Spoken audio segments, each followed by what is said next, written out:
인수위원회 없이 곧바로 임기를 시작한 이재명 대통령 앞에는 국민 통합과 경제 등 어깨를 무겁게 하는 과제가 산적해 있습니다. 또 여당이 된 민주당은 그동안 미뤄왔던 특검법과 함께 국민의힘이 반대해온 대법관 증언입법 등을 추진하면서 향후 전국 갈등이 예상되는데요.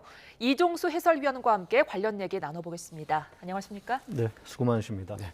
자, 이재명 대통령 대선 선거운동 기간 중에도 그랬고 어제 취임 선서에서도 국민 통합을 수차례 좀 다짐을 했습니다. 예, 그렇습니다. 아시다시피 우리 사회 갈등과 분열의 골이 좀 워낙 깊다 보니까요. 예. 국민 통합이 이루어지지 않으면 지금 국내 위기를 극복할 수 없기 때문이죠. 이재명 대통령이 이제 어제 취임식 첫날 빨강색 그리고 파랑색 배경색이 들어간 이제 넥타이도 매고 예. 또 취임 기념 이제 여야 대표와의 오찬에서 비빔밥을 들면서 이제 통합 의지를 강조를 했는데요. 이처럼 국민 통합이 이루어져야지만 이 복합 위기를 극복할 수 있다. 이를 동력으로 해서요. 이런 인식을 취임사에서 밝혔죠. 한번 직접 들어보시도록 하죠. 예. 이번 대선에서 누구를 지지했든 크게 통합하라는 대통령의 또 다른 의미에 따라 모든 국민을 아우르고 섬기는 모두의 대통령이 되겠습니다. 분열의 정치를 끝낸 대통령이 되겠습니다. 국민 통합을 동력으로 삼아 이 위기를 극복해내겠습니다. 예, 그런가 하면 굉장히 많이들 궁금했을 국무총리라든지 비서실장 같은 인사도 진행을 했는데요. 한번 살펴볼까요? 네. 이제 총리와 그다음에 비서실장 여기에는 이제 통합 인사가 있지 않겠느냐 이제 관측이 되기도 하고 그랬는데 총리 후보로는 이재명 대통령이 이제 대표 시절에 수석 최고위원으로 호흡을 맞췄던 동갑내기죠 김민석 민주당 의원이 지명이 됐습니다. 예. 아무래도 이제 국정 장악을 좀 강화하겠다 이런 이재명 대통령의 의지가 읽히는 대목이고요. 그리고 비서실장은 70년대생 젊은 비서실장 역시 민주당의 강훈식 의원이 지명이 됐습니다. 네. 그러니까 과제가 지금 상당히 산적해 있으니까 이걸 신속하게 추진력 있게 돌파해 나가겠다 이런 또 의지로 풀이가 되고 있긴 있습니다.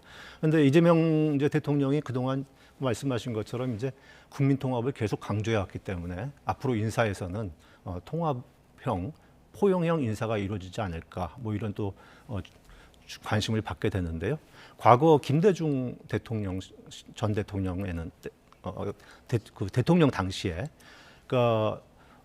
노태우 정부에서 정무수석을 지냈던 김중권 전 수석을 비서실장으로 이제 기용을 했고요. 예. 또 박근혜 정부 때는 탄핵 정부에서 노무현 정부 때 정책실장을 지냈던 김병준 이 전 실장을 총리로 내정하기도 했었었죠. 예. 네.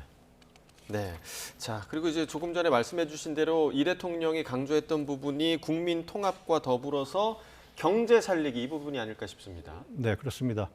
이재명 대통령 취임 첫날 어제 유세 때 약속한 대로 행정명령 1호로 그러니까 비상경제 대응 태스크포스를 이제 가동을 하고 어제 저녁에 한 2시간 넘게 첫 회의도 열었죠. 취임사에서 이런 의지를 읽을 수 있었는데요. 한번 관련 내용을 직접 들어보시도록 하죠. 민생 회복과 경제 살리기부터 시작하겠습니다. 불황과 일전을 치른다는 각오로 비상경제 대응 TF를 곧바로 지금 즉시 가동하겠습니다. 국가 재정을 마중물로 삼아 경제 선순환을 되살리겠습니다. 네, 지금 우리 경제가 좀 총체적 난국에 있다 이렇게 체감하는 국민들이 꽤 많으실 것 같아요. 실제로 OECD 경제협력개발기구가 그제 우리나라의 이제 올해 성장률 전망치를 1.5%에서 1%로 대폭 낮췄거든요. 지난해 12월 말에는 2.1%를 예상을 했다가 3월에 1월 1.5%로 낮췄는데 이걸 또다시 낮춘 겁니다. 다만 이제 어제 다행스럽게도 지금 대통령 취임 첫날 코스피가 이제 2.7% 가까이 급등을 했지 않습니까? 네. 이재명 대통령 취임으로 이제 불확실성이 이제 제거가 됐고요. 그러면서 또 이재명 대통령이 이제 5천 코스피 시대 이거 공언도 하고 또 주주 환원 확대하겠다 이런 또 증시 부양을 정책도 내놓고 그래서 그런 기대감 때문이었는데요. 그렇게 이제 취임 첫날 상당히 금융시장이 반색을 했는데 오전장도 보니까 뭐 2,800선도 넘어서고 2,830선도 넘어서면서 지금 연고점 경신 행진을 보이고 있습니다. 예. 자, 주식 시장은 좀 웃고 있는 것 같은데 네. 걱정거리도 있습니다. 네, 이제 트럼프 정부와의 관세 협상인데 네네. 이 부분은 새 정부의 참 고민거리겠어요. 아, 그렇죠. 이제 트럼프 행정부가 다음 달 8일까지죠. 이제 상호관세 협상을 종료시켜야 된다. 이런 타임 스케줄을 제시해 놓고 있잖아요. 예. 그리고 어제는 철강과 알루미늄 여기에 관세를 25%에서 50%까지 올리면서 교역 상대국을 압박을 하고 있습니다. 트럼프 행정부로서는 그만큼 지금 성과를 내야 된다 이렇게 조급해 하고 있는데요. 하지만 우리로서는 이제 새 정부가 갓 출범한 거 아니겠습니까? 그래서 서두를 수도 없고 또 서둘러서도 되지가 않습니다. 예. 이게 이제 일본이나 주변국과의 이제 그 협상 이런 내용을 좀 살펴보면서 대응을 해야 되는 것이고요. 또 미 사법부가 기본 관세 그리고 상호 관세 여기에 지금 제동을 걸고 있으니까요. 이것도 변수가 되고 있습니다. 지금 이제 당장 시급한 급선무는 통상의 이제 수장을 정해서 그동안에 한미 간의 실무 협의가 어떤 것이 진행됐는지 이것을 갖다 좀 꼼꼼하게 파악하는 게 필요하고요.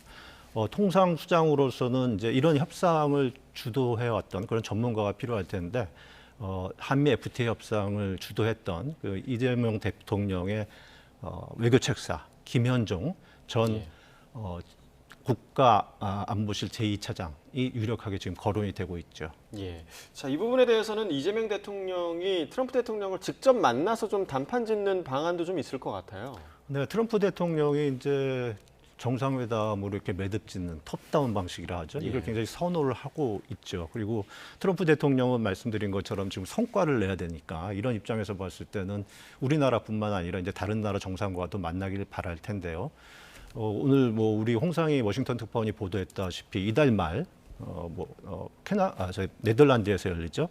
그 나토 정상회의 이에 앞서서 이달 중순 캐나다에서 열리는 G7 주요 7개국 정상회담에서 정상회의에서 이제 한미 정상이 처음 만날 가능성이 지금 이제 있기는 합니다. 예. 다만 말씀드린 것처럼 지금 현 단계는 좀 통상수장이 정해져서 통상수장이 이 한미 간 실무 협의 내용을 좀 파악하고 그에 따라서 이제 새로운 전략을 마련을 하고 이에 따라서 실무진들이 이제 충분히 또 협의가 오가고 그러면서 정상회담 방안이 검토되는 것이 바람직하겠죠. 그리고 이재명 대통령의 이제 축하 인사 관련해서 트럼프 대통령과 전화 통화는 아직까지는 이제 이루어지지 않고 있는 상황이죠. 예, 전화 통화가 우선이겠고 또 트럼프 대통령과의 만남이 성사될 수 있을지도 좀 지켜봐야겠습니다. 이재명 대통령 취임 후 상황과 관련해서 이종수 해설위원과 이야기 나눠봤습니다. 오늘 말씀 고맙습니다. 감사합니다.